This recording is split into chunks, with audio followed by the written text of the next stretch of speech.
जय माता दी। स्वागत है मेरे इस YouTube चैनल पे आप सभी दर्शकों का। मैं एस्ट्रोलॉजर पूनम लेकर आई हूँ आपके लिए आज एक नया टॉपिक, ऐसा टॉपिक जिससे हम में से कोई भी अनभिज्ञ नहीं है। हम सभी जानते हैं रोटी, जी हाँ, जिससे हमारा पेट भरता है, जो हमारी भूख शांत करता है। आज के युग में, आज कलयुग में किस चीज़ की लड़ाई है? रोटी, कपड़ा और मकान। अगर खाना नहीं है तो आप कुछ भी नहीं कर पाएंगे। और उसी खाने में से यदि हम थोड़ा सा किसी को निकाल कर दे पाएं और उससे अपना भाग्य जगा पाएं, तो इससे ज़्यादा सौभाग्य की बात हमारे लिए कोई और हो ही नहीं सकती। इसलिए क्योंकि जैसे आपने देखा होगा, गांव में जब कभी खाना बना करता था शाम के वक्त या सुबह के वक्त, तो एक लोई निकाल के रख दी जाती थी। और वो किसको दी जाती थी? या तो गाय को देते थे, या शुरू की रोटी निकाल कर किसी जो हमारे घर में काम करने आते थे उनको देते थे। तो उससे हमारे घर में, गांव में सुख सुविधा, धन धान्य की कभी भी कमी नहीं होती थी। अगर आज के दौर में भी ऐसा किया जाए, क्योंकि हमारी लाइफस्टाइल बदल चुकी है, लोग अपने अपने में ही रहते हैं, अपना एक निवाला तक दूसरे को देना नहीं चाहते। तो इससे क्या हो गया है? इससे हमारे घर में बरकत खत्म हो गई है। इससे हम लोग यश और कीर्ति, मान सम्मान के पीछे तो भागते हैं, लेकिन उनके लिए क्या कर्म किया जाए हम ये नहीं सोचते, हमें ये नहीं पता होता, जबकि वो चीज़ हमारे घर में ही छुपी है। हम थोड़ा सा अपने खाने में से निकाल कर ही वो चीज़ कर सकते हैं, लेकिन फिर भी हम क्यों नहीं कर पाते? क्योंकि लाइफस्टाइल चेंज है। आजकल सोशल मीडिया का ज़माना है, ऑनलाइन ऑर्डर करने का ज़माना है। आप चाहें तो खाना बाहर से ऑर्डर करवा लें। तो आजकल की लाइफस्टाइल में ये सब संभव नहीं हो पा रहा। क्यों? क्योंकि हम खाना तो घर में बनाते ही नहीं, खाना हमें ऑनलाइन ऑर्डर करना है। हमें पिज़्ज़ा, बर्गर, छोले भटूरे, वड़ा पाव ये सब पसंद है, क्योंकि हम खाना ऑनलाइन मंगवाना पसंद करते हैं। हमें पिज़्ज़ा, बर्गर, मैकडी का बर्गर, कोल्ड ड्रिंक, ये सब चीज़ें पसंद है। तो फिर बताइए बरकत कहाँ से आएगी? अब बरकत तो तभी होगी ना जब हम अपने हाथ से, जो गृहिणी होती है वो खाना बनाए और अपने हाथ से बनाया हुआ खाना निकाले और एक रोटी गाय को, एक रोटी कुत्ते को, किसी भूखे को ज़रूर दे, जिससे कि जो हमारे ग्रह हैं वो अच्छे होते हैं और जो उन भूखों की भूख शांत होती है। गरीब को जब रोटी मिलती है ना, तो उसका सुख वो ही जानता है, और वो जो अपने उससे दुआ देता है अपने अंतर मन से, वो आपको लगती है। तो ये दुआ लेनी बहुत ज़रूरी है आज के युग में। तो आज मैं उसी बारे में आपसे बात कर रही हूँ कि आपको क्या करना है कि जिससे आपकी किस्मत चमक जाए, जिससे आपको मान सम्मान, पद, प्रतिष्ठा, ये सारी चीज़ें मिले। ये तभी मिलेंगी जब हमें कुछ ज़्यादा नया नहीं करना, हमें पुरानी नीतियाँ ही अपनानी है। जैसे हम अपने दादी, नानी, चाची, काकी के घर में देखा करते थे कि वो कैसे रूल फॉलो करती थी, अपने घर के खाने में से थोड़ा सा खाना निकाल कर दान किया करती थी। वैसे ही हमें करना है। तो आइए सबसे पहले जानते हैं कि हमें क्या करना है।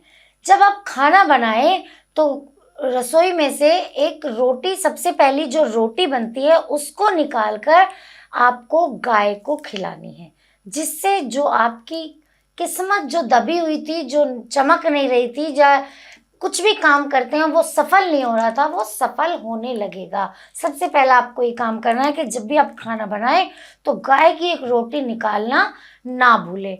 उसके बाद दूसरी रोटी जब बनाएं तो वो आप कुत्ते को खिलाएं, ज़रूर ही खिलाएं। पहली रोटी जब गाय को दें तो उसमें थोड़ा सा गुड़ रख दें, यानी गुड़ और रोटी गाय को देनी है। कुत्ते को भी आप गुड़ से बनी हुई रोटी या फिर गुड़ और रोटी मिलाकर दे सकते हैं। उसके बाद तीसरी रोटी आपको कौवे को देनी है। कौवे जो आपने देखे होंगे हमारे पितृ होते हैं, पितृ दोष लग जाता है कुंडली में और हमारे कोई काम नहीं बन पाते। ये कोई बड़ी बात नहीं है कि आपने कौवे को खिला दिया या आपके काम क्यों नहीं बन रहे। ये वही रीज़न है कि जो कौवे हैं उनको हमारा पितृ माना जाता है।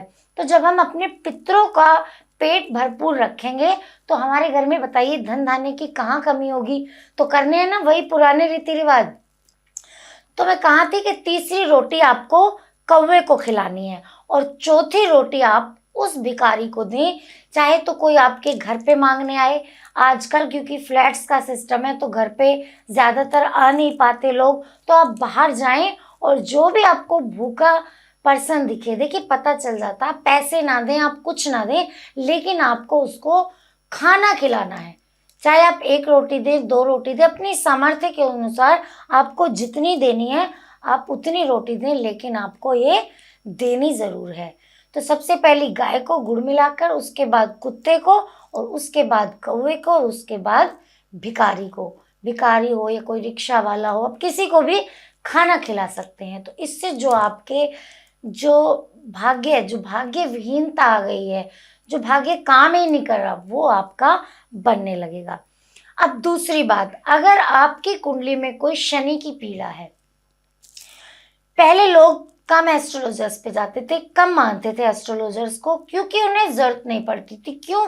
क्योंकि आज हम जो उपाय बताते हैं वो शायद खुद ब खुद ही कर लिया करते थे, इसीलिए आज ज़्यादा भी ज़रूरत है। मैं तो चाहती हूँ कि आप कम जाए, आपको ज़रूरत ना पड़े। और अगर आपको नहीं पता तो आप मेरे ये उपाय देखकर सीख जाए और आप वो करने लगे, जिससे आपको अपनी एक्स्ट्रा फीस पे करने की ज़रूरत ना पड़े। तो आप इन उपाय को ज़रूर कर लीजिएगा। यदि आपकी कुंडली में शनि की दशा खराब है, आपके काम नहीं बन रहे, आपको बहुत मेहनत करनी पड़ती है और बहुत मेहनत के बाद भी आपके काम ही नहीं बनते, जितनी मेहनत करी है उससे कम आपको मिलता है, तो उसके लिए भी आपको ये करना है। और राहु और केतु आपके काम में अड़चने बना रहे, शनि राहु केतु किसी भी तरह की आपको पीड़ा दे रहे हैं। देखिए राहु क्या देता है, शनि क्या देता है कि आपको बहुत ज़्यादा मेहनत करवाता है और उस मेहनत के हिसाब से आपको फल की प्राप्ति नहीं होती। राहु क्या देता है, मन में भ्रम। केतु क्या देता है, आपको अकेलापन देता है, आप लोगों से दूर होने लगते हैं, आपको कुछ अच्छा नहीं लगता। तो अगर आपके साथ ये सारी चीज़ें हो रही हैं तो आपको क्या करना है ये रोटी का जो उपाय मैंने बताया है ये आपको तब ज़रूर करना है। इससे आपके शनि राहु केतु ये सारी चीज़ दूर हो जाएगी। इसके अलावा आपको एक रोटी पर, लास्ट की रोटी आप बनाइए, उस पर सरसों का तेल लगाकर आप शनिवार के दिन या बुधवार के दिन, या आप दोनों दिन कर सकते हैं, शनिवार और बुधवार आप कुत्ते को खिलाइए, काले कुत्ते को। और अगर काला कुत्ता ना मिले तो आप वैसे कुत्ते को भी खिला सकते हैं। इससे आपकी जो राहु केतु की और शनि की जो स्थिति है वो कुंडली में अच्छी होगी और आपके कर्मों से आपके लिए रिजल्ट, उनके अच्छे परिणाम आपको मिलने लगेंगे। अब देखिए आपके घर में कोई मेहमान आता है तो अगर आप उसको, आजकल क्या होता है कि भाग दौड़ भरी जिंदगी है, टाइम नहीं मिलता, तो आप जल्दी जल्दी उसको सोचते हैं चाय पी के ये चला जाए, हमें तो पार्टी में जाना है या हमें तो अपना फ़ोन चलाना है, टीवी देखना है, ये जल्दी चला जाए। ये हमारी सोच हो गई है, इस सोच को हमें थोड़ा बदलना पड़ेगा। अगर अपना भाग्य अच्छा चाहते हैं, अपने कर्म अच्छे चाहते हैं, अपनी किस्मत को निखारना चाहते हैं, तो जो भी आपके घर पे गेस्ट आए कोशिश करिए कि वो खाना खा के ज़रूर जाए, उसको खाना खिला के भेजिए। अगर वो नहीं खाना चाहता तो एटलीस्ट आपको उससे पूछना ज़रूर है। ये भी, हाँ, आपका ये भी भाग्य ही जगाएगा, जो आपकी किस्मत सोई हुई है उसको ही जगाएगा। ये एक आम बात मैं आपसे नहीं कर रही हूँ, ये आपके उपाय के तहत आएगा कि जब भी कोई अतिथि देवो भव, अतिथि क्योंकि देवता का स्वरूप माना गया है, तो जब भी आपके घर में कोई गेस्ट आए तो उसे चाय पिलाएं, पानी पिलाएं और खाने के लिए भी ज़रूर पूछें। अगर वो नहीं खाना चाहता तो एक अलग बात है, तो इससे भी आपके जो बिगड़े काम है वो बनने लगेंगे। तो देखिए है ना कितने चमत्कारी उपाय है। करना कुछ नहीं है, हमारा जो डेली रोज के जो हमारे काम है वो ही हमें करने हैं, लेकिन इससे सबसे पहले हमें अपनी मनोस्थिति बदलनी है। जो हमारे मन की दशा है, मन में कभी भी उसके लिए ये ना सोचे कि अरे ये आ गया, अब कब जाएगा, खाना बनाना पड़ेगा। बिल्कुल मन से उसकी सेवा करिए। तो आपके मन में जो इच्छा है वो अच्छी होनी चाहिए, जो आपकी श्रद्धा है। आप उससे पूछें अच्छे से कि आप खाना खा के जाइए, और मन के भाव अच्छे रखिए, क्योंकि जैसे आप भगवान की पूजा करते हैं मन से, ऐसे ही आप अपने अतिथि को पूछिए। तो आपके अपने ग्रह, शनि हो, राहु हो, केतु हो, बुध हो, बृहस्पति हो, सब अच्छे होने लगेंगे। आपको किसी से कुछ हेल्प मांगने की ज़रूरत ही नहीं पड़ेगी। और अगर इन सब से भी काम नहीं चल रहा तो एक लास्ट उपाय है कि आपको रोटी में चीनी मिलाकर उसके छोटे छोटे टुकड़े करिए और उसको कहीं पेड़ के नीचे रख आइए। जैसे जैसे चींटी उसको खाएगी वैसे वैसे आपकी किस्मत चमकने लगेगी। तो ये थे इतने सारे रोटियों के उपाय, क्योंकि रोटी हम सबकी ज़रूरत है। खुद भी खाइए और दूसरों को भी अच्छे से खिलाइए, मन से खिलाइए। तो आज के लिए इतना ही, मिलती हूँ आपसे नए टॉपिक के साथ। तब तक के लिए जय माता दी।